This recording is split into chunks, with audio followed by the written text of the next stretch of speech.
Okay, so for this portion of the video, you're going to be paying attention to where your objects fall in relation to each other.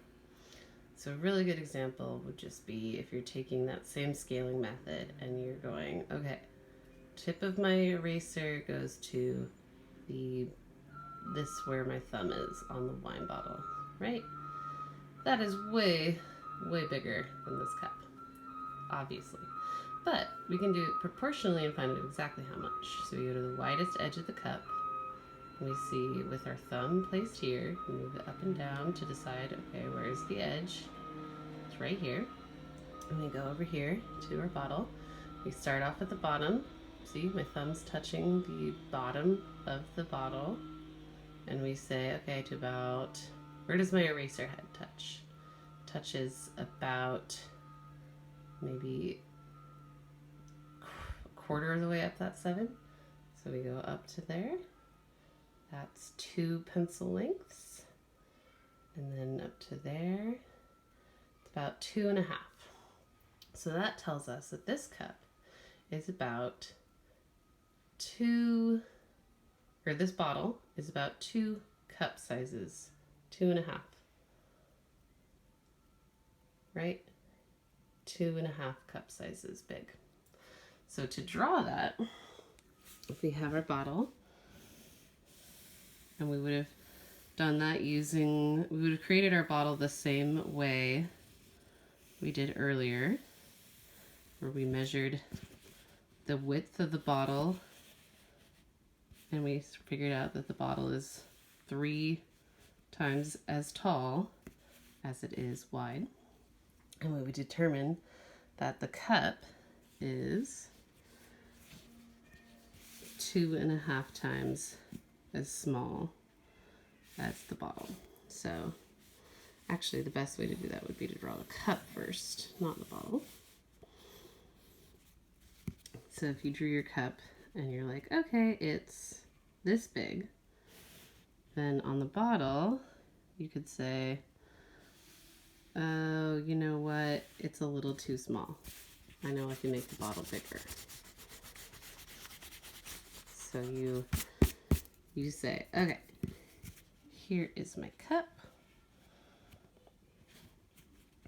And now my cup is this big. Here's where my bottle needs to be. There's 1 length of the cup. There's 2 lengths of the cup. And then it was 2.5, right? So we'll go to about halfway is going to be about there. Okay, so I was close. And you'll be able to mark this because you won't be using your other hand to hold a cell phone while you record it. And then, right, we did the same technique to figure out where the top part of the bottle stops. So it was 1, 2. So 1 length of it. 2, 3, that's too many. So we really want it to go down.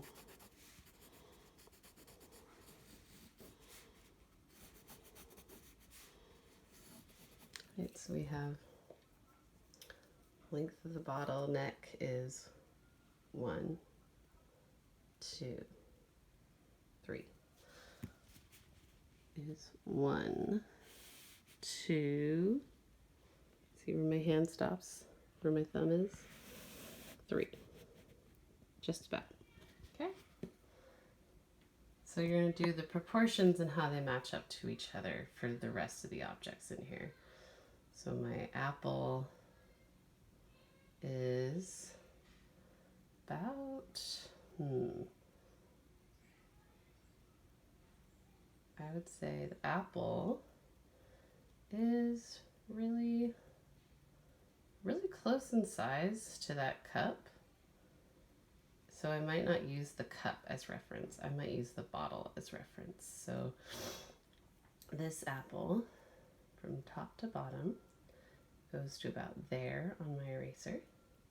And you can also do it on the point. Just depends on which one works best for you. Either one works. This is just a measuring tool. So I get 1, 2, 3, 3.5. So my apple is 3.5 times smaller than the wine bottle. Or, to put it in a different way, my apple, there are 3.5 of my apples in this wine bottle. So let's see if that works out here. I have 1 there. That's how big it is. I can tell from the widest part to the other edge of the widest part. Widest. 1, 2, 3. 3.5. Yep. We did it. And is it far enough apart? Is my apple on my drawing as far away as my apple and my wine bottle in real life? Let's find out. We've got that orange in the way, but we can kind of tell it's going to go about there. We'll go from the widest part of the apple. So it's like that. Okay. And what is that proportionate to? Let's say it's about as wide as the wine bottle's neck. Right?